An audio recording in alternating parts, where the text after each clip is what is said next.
Welcome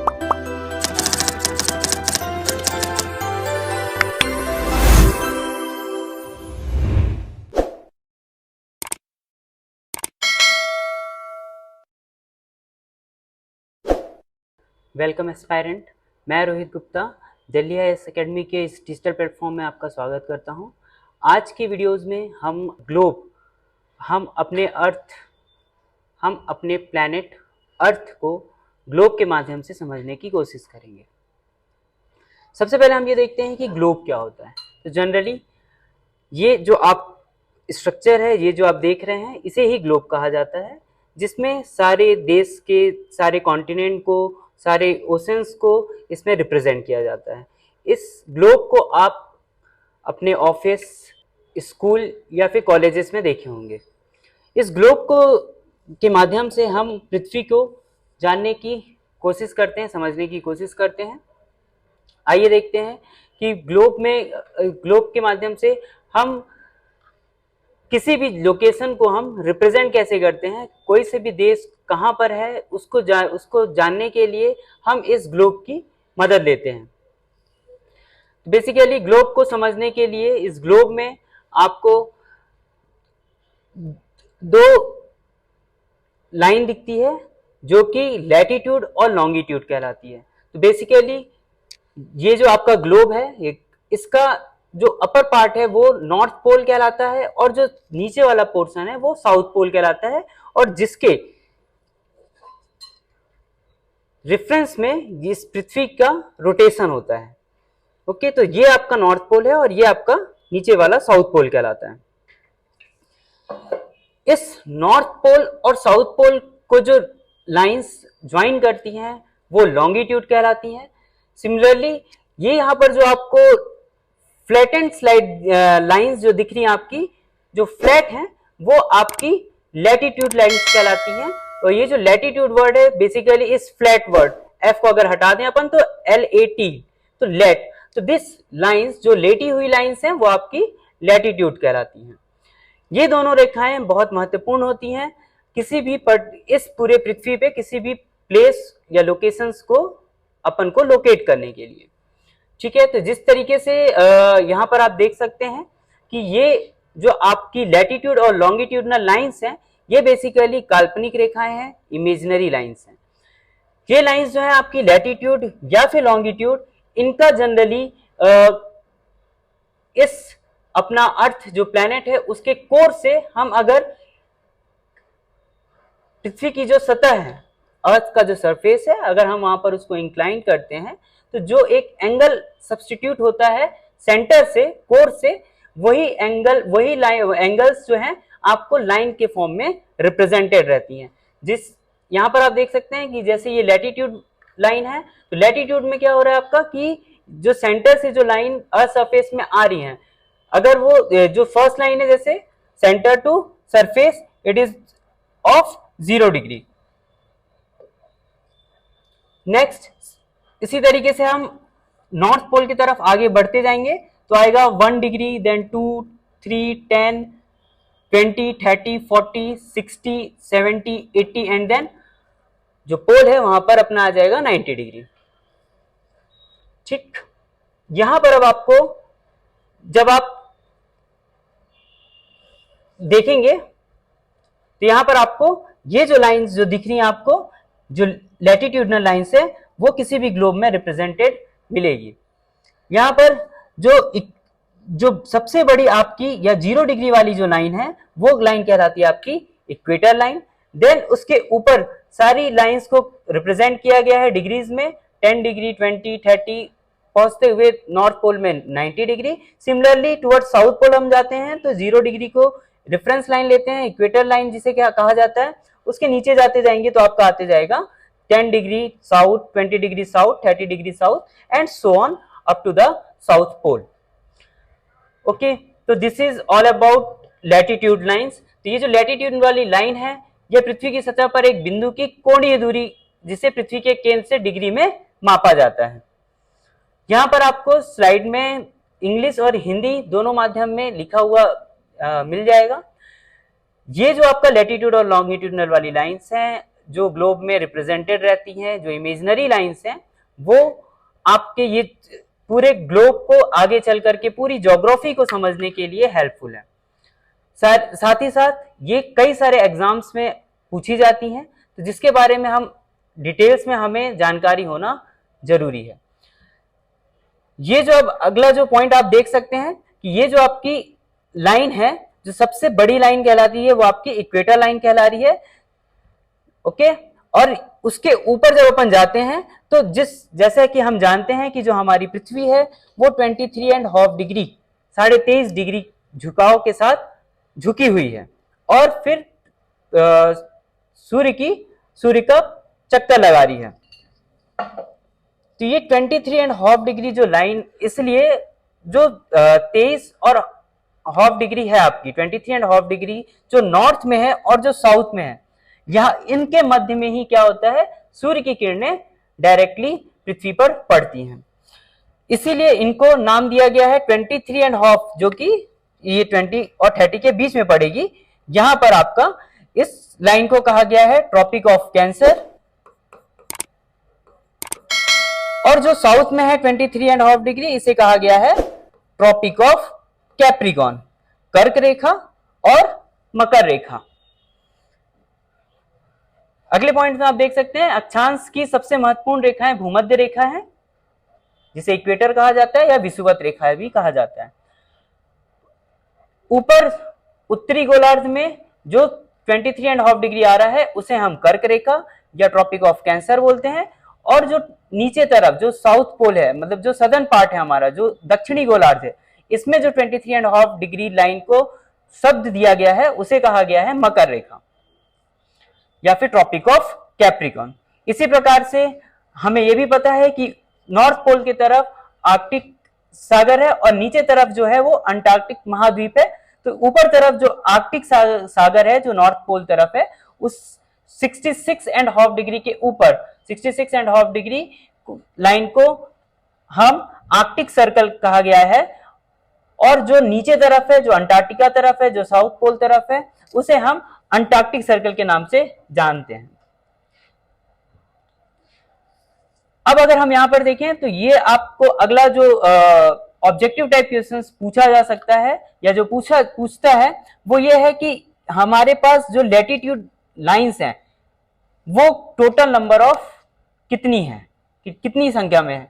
तो आप देख रहे हैं कि ये जो 0 डिग्री है वो आपका इक्वेटर लाइन है, और उसके ऊपर जैसे आप जाते जाएंगे इस सर्कल से नॉर्थ पोल की तरफ, तो आप 90 डिग्री तक पहुंचेंगे। तो 0 से 90 तक 90 लाइंस हो गई, मतलब 0 to 90, मतलब 0 के बाद से 90 तक तो 90 लाइंस, प्लस वैसे जब अपन साउथ पोल तरफ जाएंगे तो 0 to 90 लाइंस, तो 90 प्लस 90 और एक जो आपकी लाइन है दैट इज जो ये सब बीच वाली है, जो रेफरेंस लाइन है 0, इन तीनों को मिला करके आपका हो जाएगा 181 लाइन। इसको हम देख लेते हैं।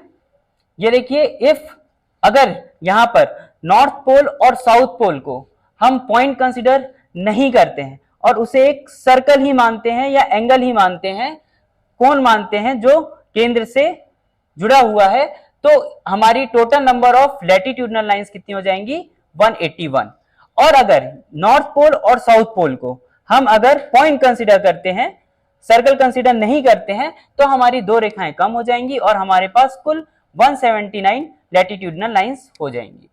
अब ये लैटिट्यूडनल लाइंस आपको ये जो लैटिट्यूडनल लाइंस है, जैसे मैंने बताया 23.5 डिग्री जो ट्रॉपिक ऑफ कैंसर है, और नीचे जैसे आपका Tropic of Capricorn south pole में, सदर्न हेमिस्फीयर में। तो ये जो नॉर्दर्न हेमिस्फीयर में आपका 23.5 डिग्री लाइन है, ये भारत को काटते हुए या भारत से होकर गुजरती है। और ये इसकी विशेषता ये भी बोल सकते हैं अपन कि ये जो लैटिट्यूडनल लाइन है हमारी 23.5 डिग्री नॉर्थ वाली, ये इंडिया को ऑलमोस्ट 2 बराबर भागों पे विभाजित करती है। आगे हम देख लेते हैं लॉन्गिट्यूड्स के बारे में। लॉन्गिट्यूड्स मींस वो लंबी रेखाएं जो नॉर्थ पोल से साउथ पोल के बीच पे बनी हुई रहती हैं। ये भी काल्पनिक रेखाएं हैं, ऐसे प्लैनेट के बाहर कोई ऐसी रेखाएं नहीं है, ये सिर्फ ग्लोब में रिप्रेजेंटेशन के लिए रहती हैं। तो ये यहाँ पर जो आपकी लाइन है, इसमें भी आपको जिस प्रकार से हम लैटिट्यूडनल लाइंस में 0 डिग्री एक रेफरेंस लाइन या जो सबसे बड़ी रेखा थी, जो कोण जो सर्कल से जो अपना गोला है, गोलाकार की जो हमारी पृथ्वी है, उसके केंद्र से, सेंटर से आपके सरफेस में आ रही थी, उसी प्रकार से अब ये लॉन्गिट्यूडनल लाइंस को भी हम मतलब कि अपन अब जो सेंटर लेते हुए जो एक रेफरेंस लाइन लेते हैं, उसे बोलते हैं अपन ग्रीनविच मेरिडियन लाइन, जिसको हम 0 डिग्री के साथ रिप्रेजेंट कर रहे हैं। इस 0 डिग्री की लाइन को हम प्राइम मेरिडियन या ग्रीनविच मेरिडियन लाइन बोलते हैं, जो कि BRO ब्रिटिश रॉयल ऑब्जर्वेटरी से होकर गुजरती है। एक रेफरेंस पॉइंट के तौर पे इसे हम लिया जाता है। अब ये जो रेखाएं हैं, इसको भी अगर हम शब्दों में मतलब परिभाषा के तौर पे देखें तो ये बेसिकली ये भी एक कोणीय दूरी है, जिसे प्राइम मेरिडियन के पूर्व या पश्चिम में भूमध्य रेखा के साथ डिग्री में मापा जाता है। तो यहां पर भी आप देख सकते हैं मैप पिक्चर में कि जिस प्रकार से आपको ये देखिए, ये जो फर्स्ट आपकी लाइन है नॉर्थ टू साउथ के लिए, ये जो लंबी रेखाएं हैं ये कहलाती हैं आपकी लॉन्गिट्यूडनल लाइंस। तो ये पहली जो लाइन है आपको ये जो दिख रही है, जो BRO से होकर के गुजर रही है, इसे 0 डिग्री कहते हैं। 0 डिग्री प्राइम मेरिडियन कहा जाता है। अब ये जो लाइन है, इसके लेफ्ट पार्ट में जो कंट्रीज आ रही हैं वो बेसिकली पूर्व देश या पूर्वी देश कहला रहे हैं, और जो इस लाइन के 0 डिग्री लाइन के राइट साइड में जितने भी कंट्रीज पड़ रहे हैं वो पश्चिमी देश कहलाते हैं।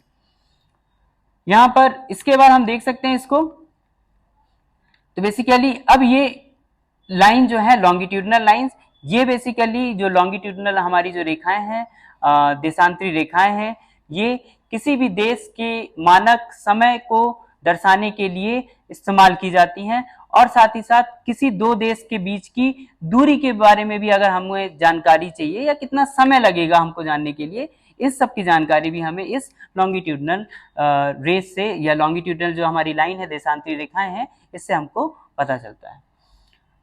तो ये जो देशांतरिक का एक बहुत ही महत्वपूर्ण कार्य है, यानी वे ग्रीनविच मीन टाइम के संबंध में स्थानीय समय निर्धारित करते हैं। तो लोकल टाइम को रिप्रेजेंट करने के लिए या एस्टेब्लिश करने के लिए इस लॉन्गिट्यूडनल लाइन, देशांतरी रेखाओं का इस्तेमाल किया जाता है। भारत में जिस प्रकार से लैटिट्यूडनल लाइन 23.5 डिग्री कर्क रेखा ट्रॉपिक ऑफ कैंसर होकर गुजर रही थी, उसी प्रकार से भारत के लिए मानक समय निर्धारित कर रही है वो 82.5 डिग्री वाली लाइन जो है वो वो लॉन्गिट्यूडनल लाइंस को हम इंडियन स्टैंडर्ड टाइम के लिए रखते हैं। तो बेसिकली जिस प्रकार से हम लैटिट्यूडनल लाइंस को देखे थे कि लैटिट्यूडनल जो नंबर ऑफ लाइंस है वो टोटल 181 नंबर ऑफ लाइंस हो रही थी, उसी प्रकार से यहाँ पर भी लॉन्गिट्यूडनल लाइंस जो होगी उसके नंबर रहेंगे आपके टोटल 360, 0 to 360। जैसा कि हम इस फिगर में देख सकते हैं, ये जैसे आपकी 0 लाइन जो जिससे हम ग्रीनविच मेरिडियन लाइन बोलते हैं, वो पूरा अगर हम एक चक्कर पूरा लगाते हैं तो 0, 10 डिग्री, 20, 30, 40 ऐसे आगे बढ़ते हुए जब हम पूरा एक सर्कल एक चक्कर लगाएंगे इसका, तो टोटल नंबर ऑफ लाइंस हमारी हो जाएगी 360। आगे हम देखते हैं कि अब इसके इन दोनों लाइन डेट इज देशांतरी रेखाएं और अक्षांशीय रेखाएं लॉन्गिट्यूडनल एंड लैटिट्यूडनल लाइंस को यूज करते हुए हम किस प्रकार से किसी भी कंट्री की लोकेशन हम डिफाइन कर सकते हैं। आजकल हम जिस प्रकार से गूगल मैप में हम किसी भी पॉइंट को सर्च करते हैं, उसमें भी हम आप देख सकते हैं कि जब भी आप किसी पॉइंट को क्लिक करेंगे तो वहां पर भी आपको ये देखने को मिल जाएगा उसका वो लैटिट्यूडनल और लॉन्गिट्यूडनल जो लोकेशन है, जो पॉइंट उस पॉइंट का जो लोकेशन है वो आपको दिखाएगा। तो बेसिकली जो हमारा भारत है वो नॉर्थ ईस्टर्न हेमिस्फीयर में लोकेटेड है। कैसे? जैसे ये जो आपकी लैटिट्यूडनल लाइंस है जिसे हम इक्वेटर कह रहे थे, ये इक्वेटर के ऊपर है, तो इक्वेटर के ऊपर होने के कारण ये नदर्न हेमिस्फीयर मींस उत्तरी गोलार्ध में आ जाता है। और साथ ही साथ ये जो 0 डिग्री लाइन, जो अब अगर अपन लॉन्गिट्यूडनल लाइंस की बात करें, देशांतरी रेखाएं की बात करें, तो ये जो 0 डिग्री वाली लाइन है जिसे हम रेफरेंस ले रहे थे, और जैसे मैंने की बताया कि इसके लेफ्ट वाले पोर्शन वो ईस्टर्न हेमिस्फीयर या पूर्वी गोलार्ध कहलाते हैं, और जो राइट वाला पोर्शन है वो पश्चिम भाग कहलाता है या पश्चिमी गोलार्ध कहलाता है। तो हम यहाँ पर देख रहे हैं कि ये जो भारत है इस 0 डिग्री के लेफ्ट में आ रहा है, डेट इज ईस्टर्न हेमिस्फीयर में, पूर्वी गोलार्ध में। तो ये जो भारत का लोकेशन है, सबसे पहले विश्व में अगर हम देखें तो हम ये जनरली तौर पे बता सकते हैं कि ये उत्तरी पूर्वी गोलार्ध में स्थित है। और आप यहां से ये भी देख सकते हैं कि ये 0 डिग्री मतलब आपका इक्वेटर, विषुवत रेखा या भूमध्य रेखा है। इसके ऊपर जब अपन आगे बढ़ते हैं उत्तरी गोलार्ध में, तो यहाँ पर जैसे आपको 30 डिग्री दिख रहा है, 60 डिग्री दिख रहा है, एंड देन आगे 90 डिग्री दिख रहा है अपना पोल तक जाने में। तो ये अपना जो लाइन है, एक जिसे हम बात किए थे ट्रॉपिक ऑफ कैंसर, जिसे शब्द दिया गया था। तो ये जो लाइन है, ये देखिए, ये आपकी रेखा जो आपको डॉटेड लाइन में दिख रही है, ये 23.5 डिग्री को रिप्रेजेंट कर रही है। और यही लाइन आपकी भारत को लगभग 2 भागों में विभाजित करती है। और अगली जो मानक रेखा के बारे में बात किए थे, जिसे हम 82.5, जिसे इंडियन स्टैंडर्ड टाइम कहा जाता है, वो आपकी इस 0 डिग्री से जब अपन आगे बढ़ रहे हैं तो देखिए 30 degree east, 60 degree east, 90 degree east, और हम भारत को देखेंगे तो ये 60 और 90 के बीच में आता हुआ दिख रहा है। तो यहाँ पर जो आपकी लाइन थी, जो आपकी भारत के लिए मानक रेखा या समय के लिए जो समय निर्धारित करती है, वो है आपकी 82.5 डिग्री, और ईस्ट में है तो कि ई करके आप रिप्रेजेंट करते हैं। तो ये लाइन भी भारत को लगभग वर्टिकली 2 भागों में बराबर तौर पर विभाजित करती है। आगे हम देखते हैं कि अब बात आती है कि ये जो ट्रॉपिक ऑफ कैंसर वाली लाइन है, जो प्रश्न में पूछा जाता है, ये भारत के कितने राज्यों से होकर गुजरती है। उसी प्रकार से ये जो आपकी 82.5 डिग्री वाली जो IST लाइन है, ये भारत के किन किन राज्यों से होकर गुजरती है। तो आप यहाँ पर देख सकते हैं, सबसे पहले ये जो भारतीय मानक समय जो है हमारा, जिसे हम इंडियन स्टैंडर्ड टाइम कहते हैं, इसका निर्धारण कब किया गया, इसे कब प्रभाव में लाया गया। तो ये आपका बना है 1 सितंबर 1974 को, 1 सितंबर 1974 में। और ये जो आपकी मानक रेखा है 82.5 डिग्री या 82 डिग्री 30 मिनट के तौर, इस तरीके से भी इसे रिप्रेजेंट कर सकते हैं, लिख सकते हैं। ये भारत के 5 राज्यों से होकर के गुजरती है, और वो राज्य हो जाते हैं आपके, आप यहाँ पर देख सकते हैं, वो राज्य है आपका उत्तर प्रदेश, छत्तीसगढ़, मध्य प्रदेश, उड़ीसा और आपका आंध्र प्रदेश। आगे आप जब देखेंगे, अब ये जो आपकी 82.5 डिग्री की जो लाइन है, और आपकी जो ग्रीनविच लाइन थी, जो BRO से होकर के गुजर रही थी, जो 0 डिग्री से को रिप्रेजेंट कर रही थी, उनके बीच का जो टाइम इंटरवल है वो 5.5 घंटा है। आगे आप देख सकते हैं, ये बात होगी आपकी लॉन्गिट्यूडनल लाइंस या देशांतरी रेखाओं की। आगे जो है आपका वो है लैटिट्यूडनल लाइंस, या फिर आपकी लैटिट्यूडनल लाइंस के बारे में जो बात करते हैं अपन, अक्षांशीय रेखाओं के बारे में, जिसे हम देखे थे कि ट्रॉपिक ऑफ कैंसर, जिसे 23.5 डिग्री जो है हमारी जो उत्तरी गोलार्ध में रहती है, वो कितने राज्यों से होकर के गुजरती है। तो वो ये जो अपनी ट्रॉपिक ऑफ कैंसर जो कर्क रेखा है, वो भारत के 8 राज्यों से होकर के गुजरती हैं, और वो राज्य हैं आपके गुजरात, मध्य प्रदेश, छत्तीसगढ़, झारखंड, पश्चिम बंगाल और आपका त्रिपुरा और मिजोरम। इस प्रकार से 8 राज्य हैं जिनसे आपकी कर्क रेखा होकर गुजरती है। ये था आपका लैटिट्यूड और लॉन्गिट्यूड्स के बारे में, और जिसके माध्यम से हम ग्लोब को समझते हैं। ग्लोब को समझने के साथ साथ हमें सारी जानकारी ये मिल जाती है कि कौन सा देश किस देशांतरी रेखा और अक्षांशीय रेखाओं के मध्य स्थित है। आगे की क्लासेस में हम आपको इसी पर आधारित कुछ प्री के क्वेश्चंस देख लेंगे, और साथ ही साथ अगर कुछ मुख्य परीक्षा में अगर स्टेट PCS के हो गए हैं, या फिर आपके दूसरे सिविल सर्विसेज, दूसरे राज्यों के जो मतलब कि सिविल सर्विसेज की परीक्षाएं हैं, उसमें किस प्रकार के प्रश्न पूछे जाते हैं, हम उन पर चर्चा कर लेंगे।